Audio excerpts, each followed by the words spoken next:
الرحیم۔ السلام علیکم ورحمۃ اللہ وبرکاتہ۔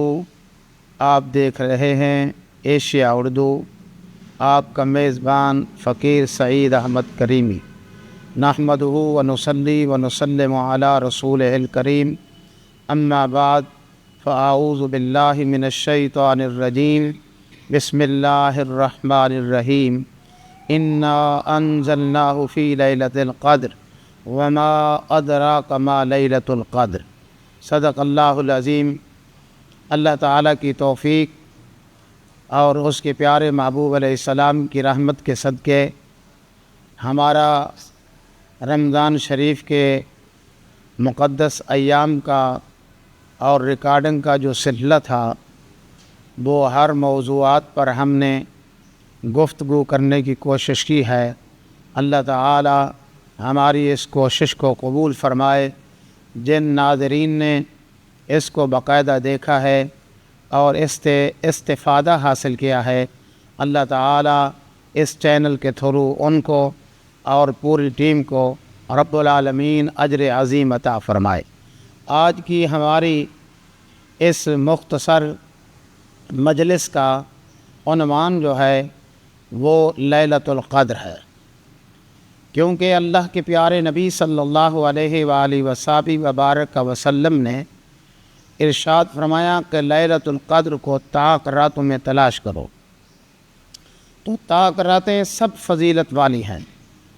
لیکن اس میں 27 کو بھی ایک مقام اور ایک خاص شرف حاصل ہے۔ سب سے پہلے ہم یہ سمجھتے ہیں کہ یہ ہمیں شب قدر کیسے ملی ہے، شب قدر ہمیں کیسے عطا ہوئی ہے، اور اللہ کا فضل امت مسلمہ پر کیسے ہوا ہے۔ تمام انبیاء میں سے کسی نبی کو یا نبی کی امت کو ایسی رات نصیب نہیں ہوئی۔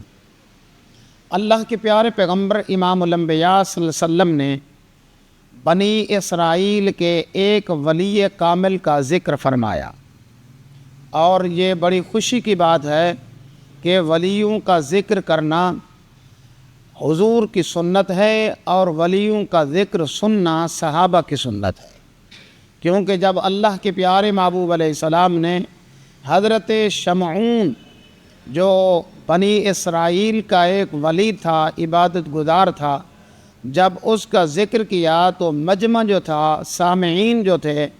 ان میں اصحاب رسول تھے۔ جن سامعین میں حضرت ابو بکر صدیق بیٹھے ہوں، جن سامعین میں حضرت عمر بن خطاب ہیں،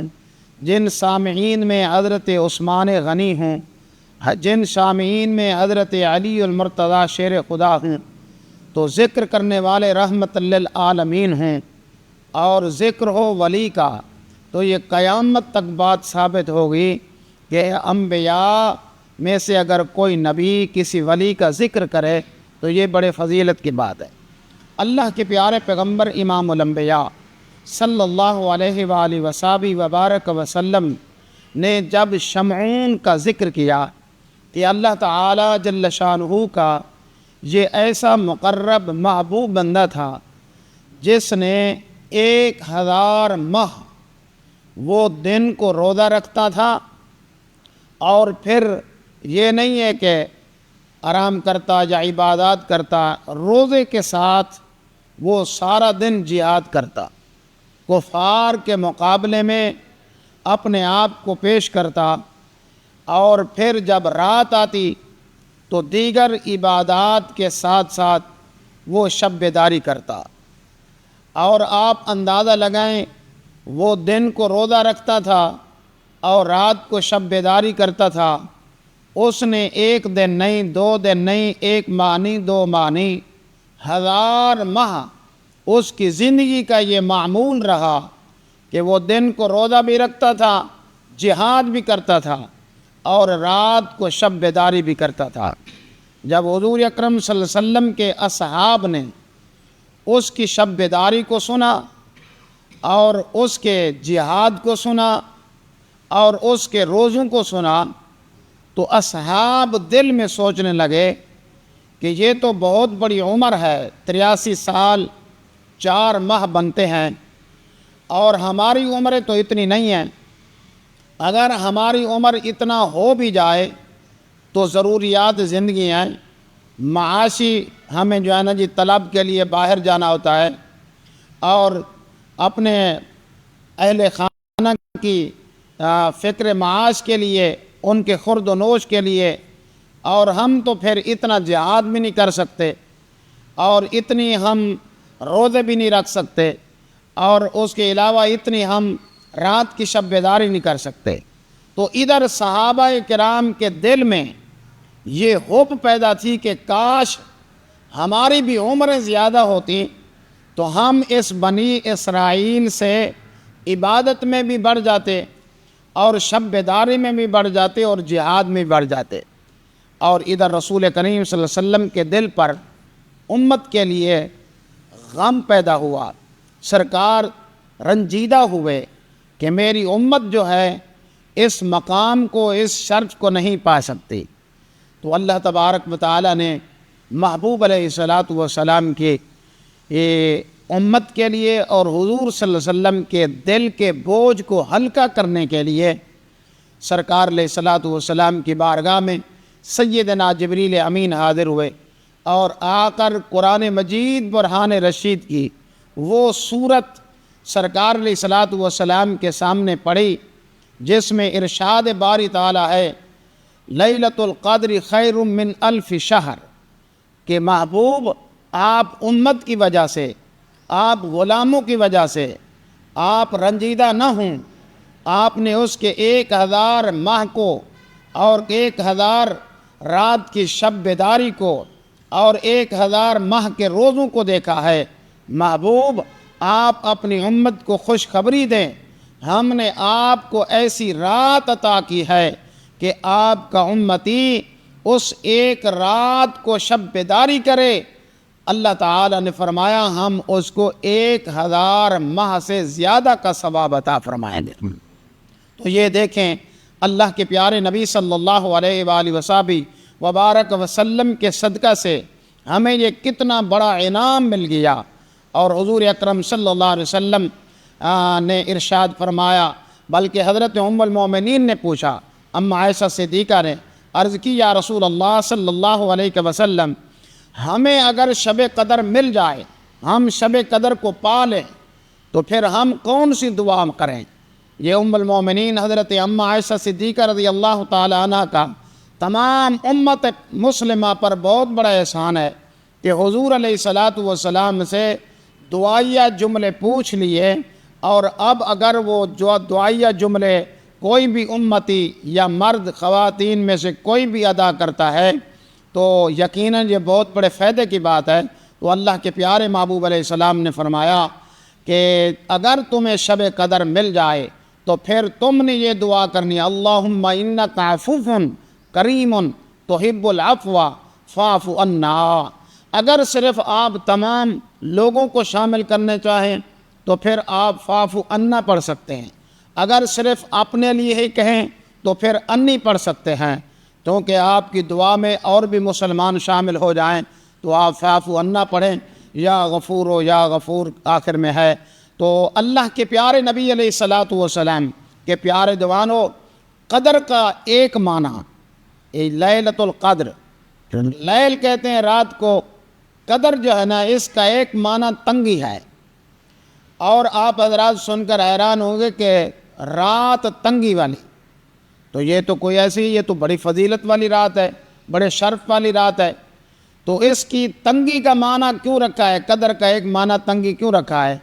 اس کی وجہ تسمیہ یہ ہے کہ زمین پر آسمان سے اتنی فرشتے آتے ہیں کہ زمین تنگ پڑ جاتی ہے۔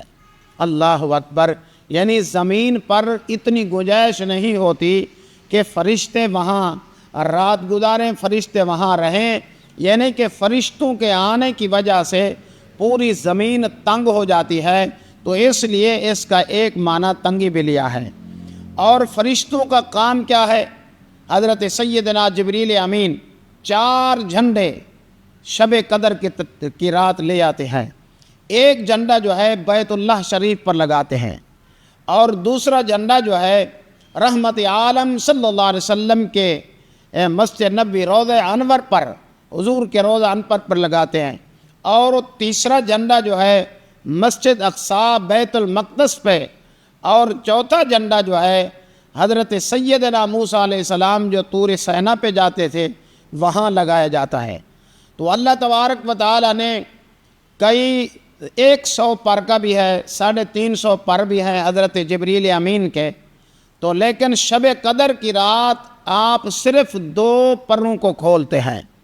اور آپ کے 2 پر کھولنے کی وجہ سے آپ کے یہ 2 پر یہ کتنی بڑے ہیں کتابوں میں موجود ہے۔ اللہ تعالیٰ اگلے پچھلے تمام گناہوں کو معاف فرما دیتا ہے، اور حضور صلی اللہ علیہ وسلم نے فرمایا ہو سکے تو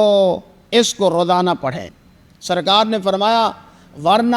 حضور صلی اللہ علیہ وسلم نے پھر آگے تعداد بتائی ہے کہ ہفتے میں پڑھیں، مہینے میں پڑھیں، سال میں 1 مرتبہ پڑھیں،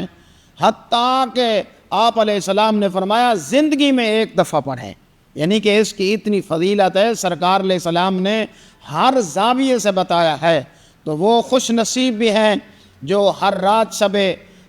قدر سمجھ کر ہر رات صلاۃ و تسبیح پڑھتے ہیں اور ہر دن صلاۃ و تسبیح پڑھتے ہیں۔ تو اس کا طریقہ کیا ہے؟ یہ 4 رکعت نماز نفل کی نیت باندھنی ہے، اور نیت باندھنے کے بعد ثنا پڑھیں گے، سبحانک اللہم و بحمدک و تبارک اسمک و تعالی جدک ولا الہ غیرک، اور اس کے بعد آپ نے سبحان اللہ والحمد للہ ولا الہ الا اللہ واللہ اکبر، آپ نے یہ 15 بار پڑھنا ہے، اور اس کے بعد اعوذ باللہ، بسم اللہ، اور پھر الحمد شریف، اور ایک سورت جو ہے نا جی آپ پڑھیں گے، اور سورت پڑھنے کے بعد آپ 10 مرتبہ پھر یہی جو ہے نا جی سبحان اللہ والحمد للہ ولا الہ الا اللہ واللہ اکبر، پھر سورت کے بعد آپ پڑھ لیں گے، پھر آپ رکوع میں جائیں گے، اور رکوع میں سب سے پہلے آپ نے تسبیح پڑھنی ہے رکوع والی، جو سبحان ربی العظیم ہے، یہ 5 دفعہ پڑھیں، 7 دفعہ پڑھیں، اس کو زیادہ جتنا آپ بڑھا سکتے ہیں آپ بڑھا سکتے ہیں۔ اس کے بعد پھر آپ نے یہ 10 مرتبہ پڑھنی ہے، اور پھر سمیع اللہ لمن حمدہ ربنا لک الحمد پڑھ کر پھر آپ نے 10 مرتبہ پھر پڑھنی ہے، پھر آپ سجدے میں جائیں گے، اور سجدے والی تسبیح سبحان ربی الاعلیٰ یہ 5 بار، 7 بار، 10 بار اور 3 بار بھی پڑھ سکتے ہیں۔ اس کے بعد آپ نے پھر جو ہے یہی تسبیح سبحان اللہ والحمد للہ ولا الہ الا اللہ واللہ اکبر، اور اس سجدے سے اٹھ کر جب بیٹھیں گے تو پھر آپ نے 10 بار یہ جو ہے نا تسبیح پڑھنی ہے، پھر آپ دوسرے سجدے میں جائیں گے، اور دوسرے سجدے میں سبحان ربی الاعلیٰ کی تسبیح کے بعد 10 بار پھر آپ نے یہ تسبیح جو ہے نا پڑھنی ہے سبحان اللہ والحمد للہ ولا الہ الا اللہ واللہ اکبر۔ ایک بات خاص طور پر سمجھ لیں تمام ناظرین، پوری دنیا میں دیکھنے والے لوگ، کہ اگر ایک رکن میں آپ تسبیح پڑھنا بھول گئے ہیں تو آپ اس تسبیح کو آپ کیسے جو ہے نا جی شمار کریں گے؟ اگر آپ نے یعنی کہ رکوع سے کھڑے ہو کر تسبیح نہیں پڑھی اور سجدے میں چلے گئے ہیں، تو یہ 10 بار کی جو تسبیح ہے اگر آپ نہیں پڑھیں گے تو آپ کی کاؤنٹنگ پوری نہیں ہوگی۔ تو اس کا شرعی حکم یہ ہے کہ آپ جو ہے نا جی رکوع کے لیے رکوع کیا ہے، رکوع کرنے کے بعد آپ سیدھا سجدے میں چلے جائیں، جبکہ آپ نے وہ 10 بار تسبیح پڑھنی تھی۔ اب کیا کریں؟ اب جو ہے نا جی آپ سجدے میں جا کر پہلے وہ 10 بار سجدے والی تسبیح پڑھ لیں، اور اس کے بعد جو آپ نے پیچھے 10 بار چھوڑی تھی آپ اس کو پڑھ لیں۔ اور اس میں دوسری خاص بات جو ہے اس کا بھی خیال کرنا ہے کہ ہم جب 2 رکعت مکمل کر کے جو ہے نا جی بیٹھتے ہیں تو کچھ جو ہے نا جی عبد و رسول تک پڑھتے ہیں، نہیں، اس کو یوم یقوم الحساب تک پوری التحیات جو ہے نا جی پڑھنی ہے، اور اس کے بعد جب تیسری رکعت کے لیے کھڑا ہوگا تو پھر یہ سبحانک اللہ سے جو ہے نا جی شروع کرے گا۔ اللہ تبارک و تعالی اپنے پیارے محبوب علیہ السلام کے صدقے، ان مقدر راتوں کے صدقے اور ان عظمت والی راتوں کے صدقے رب تعالی ہماری ان تمام عبادات کو قبول فرمائے۔ جو رمضان المبارک میں ہم نے عبادات کی ہیں، جو تلاوت قرآن کی ہے، ذکر اذکار کیا ہے، جو روزے رکھے ہیں، اللہ تعالی ہمیں اس کا اجر عطا فرمائے۔ اور اس ایشیا اردو نے آپ تک یہ جو ہے نا جی نیکی کا سبب بنے ہیں۔ امت مسلمہ نے جتنا اس سے فائدہ اٹھایا ہے، اللہ تعالیٰ ان کو اجر عظیم عطا فرمائے۔ رب تعالیٰ کی بارگاہ میں آخری دعا یہی ہے کہ خالق ہمیں بار بار رمضان دیکھنا نصیب کر، رمضان کے روزے نصیب کر، شب قدر کی بہاریں نصیب کر، ہمیں رمضان المبارک میں جینا اور مرنا نصیب کر۔ وصلی اللہ علی النبی الامی لا الہ الا اللہ محمد الرسول۔ بسم اللہ الرحمن الرحیم۔ السلام علیکم